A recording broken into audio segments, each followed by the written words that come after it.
আমরা সবাই জানি যে ফেরাউন পৃথিবীতে থাকতে জীবিত অবস্থায় কোনোদিনও আল্লাহর প্রতি ঈমান আনেনি। আর ফেরাউনের স্ত্রী বিবি আসিয়া পৃথিবীতে থাকতেই তিনি জান্নাতের টিকিট পেয়েছিলেন। তাহলে চলুন ফেরাউনের স্ত্রী বিবি আসিয়ার বেহেশত গমনের কাহিনীটা আজকে জানা যাক। ফেরাউনের নির্মম অত্যাচারে বিবি আসিয়া বেহেশত গমনের বিষয়কর ঘটনা আজকের ভিডিওতে আমরা জানব। ফেরাউনের এক দাসীর ভাগ্যে আল্লাহ পাক রেখেছিলেন হিদায়াতের দৌলত, অমূল্য সম্পদ। একদিন ওই দাসী মুসলমান হয়ে যায়, আশ্রয় গ্রহণ করে ইসলামের সুশীতল ছায়ায়।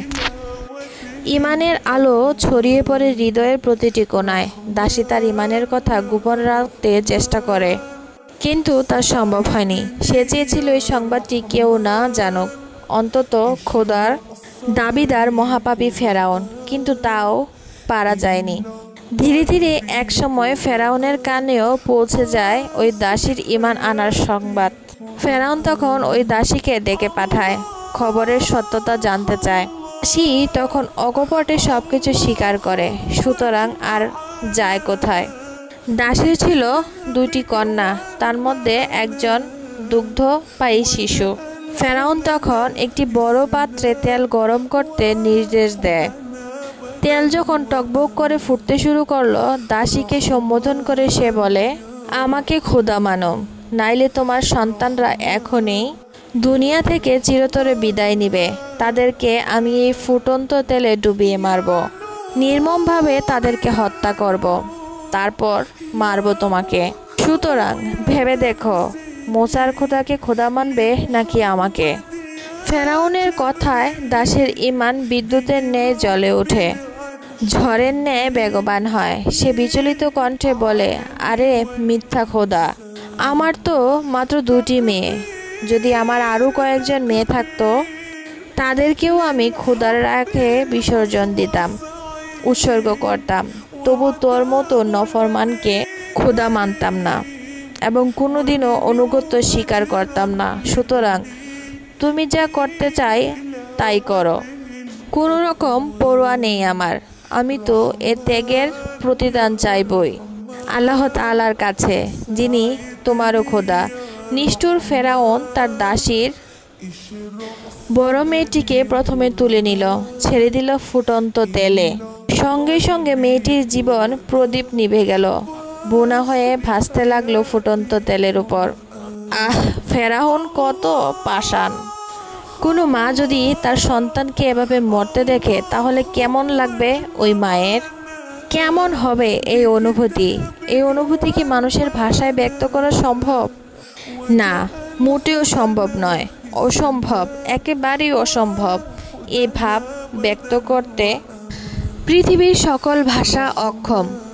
এখানে এসে পৃথিবীর সকল সাহিত্যই বুঝি অকেজো হয়ে যায়। ভাষা অপারগতা প্রকাশ করে, হৃদয় ভেঙে চুরমার হয়।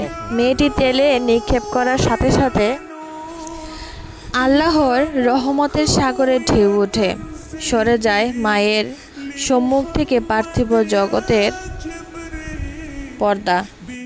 অদৃশ্য জিনিস দৃশ্যমান হয়ে ওঠে তার চোখের সামনে। মা পরিষ্কার দেখতে পায় মেয়েটির রূহ তার শরীর থেকে আলাদা হয়ে আকাশে উড়ে যাচ্ছে, আর যেতে যেতে বলে, উচ্চ ধৈর্য ধরো মা, বেহেশতে দেখা হবে মা। এবার দ্বিতীয় মেয়ের পালা, স্তন্যপানকারী শিশুর পালা, বুকের মানিকের পালা, নারী ছেড়া ধনের নিষ্ঠুরভাবে হত্যা করার পালা। কঠিন প্রাণ ফেরাউন আবার এগিয়ে যায় মায়ের দিকে, কেড়ে নেয় বুকের মানিককে, ছেড়ে দেয় ফুটন্ত তেলে। মা তাকিয়ে দেখছে, তার চোখের সামনে তার কলিজার টুকরা সন্তান উত্তপ্ত তেলে ভাজা ভাজা হচ্ছে। ওহ, কি নির্মম পরিস্থিতি! তখন কি হৃদয় বিদারক চিত্র! পুনরায় উঠে গেল অদৃশ্যের পর্দা। মা দেখতে পেল তার স্তন্যপায়ী শিশুটি আত্মাও চলে যায় হওয়ার সময় বলছেন, ধৈর্য ধরো মা, তোমার জন্য অপেক্ষা করছে মহাপুরস্কার। এই দেখো বেহেশত, আমরা শীঘ্রই তোমার সাথে আবার মিলিত হব। সর্বশেষে এলো ওই দাসীর পালা। নরপশু ফেরাউন তাকেও ডুবিয়ে দিল ফুটন্ত তেলে, হত্যা করল নির্মমভাবে, দুই কন্যার জীবন নিয়ে গেল। এবং ওই দাসী মহিলারও জীবন উৎসর্গ করলো। তবু দাসী ঈমান ছাড়ল না, আনুগত্য স্বীকার করল না নিষ্ঠুর ফেরাউনের। উত্তপ্ত তেলের পাত্রে ভাজা ভাজা হয়ে হাড্ডিগুলো একত্র করে মাটিতে পুঁতে রাখল। ওই ঘটনার প্রায় 2000 বছর পর মেরাজে যাচ্ছিলেন প্রিয় নবী হযরত মুহাম্মদ সাল্লাল্লাহু আলাইহি ওয়াসাল্লাম। যখন তিনি বাইতুল মুকাদ্দাস থেকে আকাশের দিকে যাত্রা করেন, তখন মাটির নিচ থেকে বেহেশতের সুঘ্রাণ এসে তাকে বিমোহিত করে। ওই পাগল করা খুশবু পেয়ে অভিভূত হন তিনি। বিস্ময়ভরা কণ্ঠে জিজ্ঞাসা করলেন জিবরাইল আলাইহিস সালামকে, বেহেশতের খুশবু পাচ্ছি, কোত্থেকে আসছে এই খুশবু, কোত্থেকে আসছে এই সুঘ্রাণ? জিবরাইল আলাইহিস সালাম তখন বলতে থাকে, আজ থেকে 2000 বছর পূর্বে ফেরাউন তার একজন দাসী আল্লাহর প্রতি ঈমান আনার ফলে তাকে এবং তার 2 কন্যা সন্তানকে ফুটন্ত তেলের মধ্যে ডুবিয়ে ভাজা ভাজা করে ফেলে এবং তাদের সেই হাড়গুলোকে মাটির নিচে পুঁতে রাখে। আর আপনি যে বেহেশতের সুঘ্রাণ পাচ্ছেন, সেই সব সুঘ্রাণ ওই কবর অর্থাৎ ওই হাড্ডিগুলো থেকেই আসছে। সুবহানাল্লাহ। ফেরাউনের এই বিভৎস কাণ্ড প্রত্যক্ষ করেছিল তার প্রাণপ্রিয় স্ত্রী আসিয়াও। এই ঘটনাটা আসিয়ার মনোজগতে দারুণভাবে নাড়া দেয়, তার অন্তরে প্রচণ্ড আলোড়ন সৃষ্টি করে। এত শক্তিশালী কোন সেই জিনিস? আসিয়া তখন একথা ভাবতে থাকে, যার কারণে একজন মা তার চোখের সামনে ফুটন্ত তেলের মধ্যে তার সন্তানগুলোকে এভাবে পুড়তে অর্থাৎ ভাজতে দেখে। তারপর সে নিজেও সে ফুটন্ত তেলে পড়ল, কিন্তু তবুও সে ফেরাউনের একাত্মবাদে অর্থাৎ তাকে খোদা মানল না। তখন বিবি আসিয়া ভাবতে থাকে, নিশ্চয়ই আল্লাহ রাব্বুল আলামিন অর্থাৎ সত্য প্রভু ছাড়া এটা হতে পারে না। তখন বিবি আসিয়া বুঝতে থাকে যে দাসের দিনই প্রকৃত দিন, তার পথই নির্ভুল পথ, তার ঈমানই খাঁটি ঈমান। অতএব জীবনের কামিয়াবির জন্য এই দিনকেই গ্রহণ করতে হবে, এই ঈমানকে আনয়ন করতে হবে, চলতে হবে এই পথেই। সুতরাং আসিয়া আর কোনো অপেক্ষা করল না। মূসা আলাইহিস সালামের রবের উপর ঈমান এনে সে মুসলমান হয়ে গেল। আসিয়া ছিল ফেরাউনের সবচেয়ে প্রিয় জীবন সঙ্গিনী। ফেরাউন সকলের চেয়ে সবচেয়ে বেশি ভালোবাসত তার স্ত্রী অর্থাৎ বিবি আসিয়াকে। ফেরাউন যখন শুনল তার প্রিয়তমা স্ত্রী কালেমা পড়ে মুসলমান হয়ে গেছে, তখন ফেরাউনের মাথায় যেন আকাশ ভেঙে পড়ল। ফেরাউনের সেই সাম্রাজ্যে অর্থাৎ মহলে নেমে এলো শোকের ছায়া।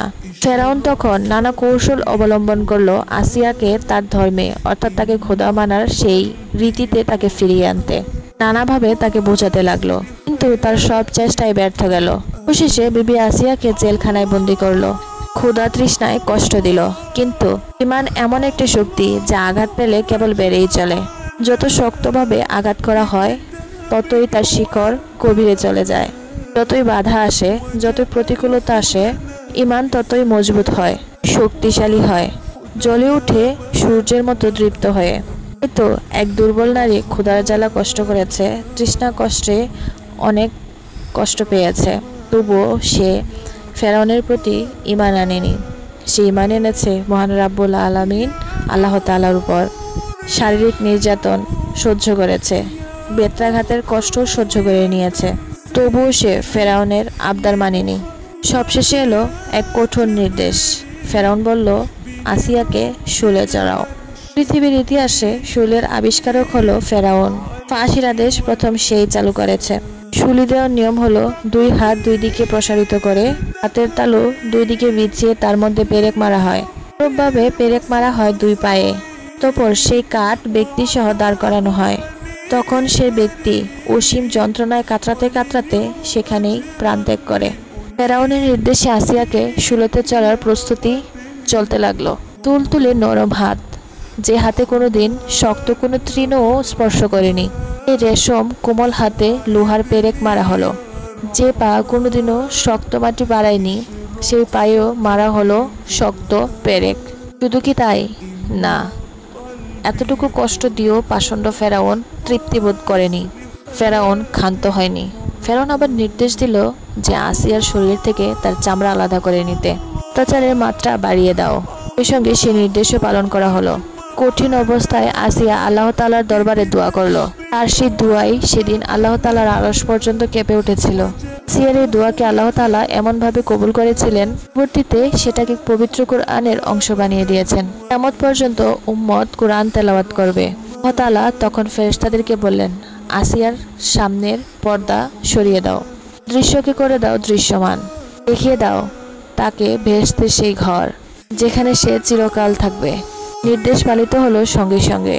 তখন শুলিতে ঝুলতে ঝুলতে আসিয়া প্রত্যক্ষ করছিল বেহেশতে নির্মিত তার ঘর। বেহেশতের ঘর প্রত্যক্ষ করতে করতে আল্লাহ তাআলা তার রূহ কবজ করে নেয়। সে মুক্তি পায় ফেরাউনের অত্যাচার থেকে, মুক্তি পায় অত্যাচারী সম্প্রদায় থেকে। সুপ্রিয় দর্শক মণ্ডলী,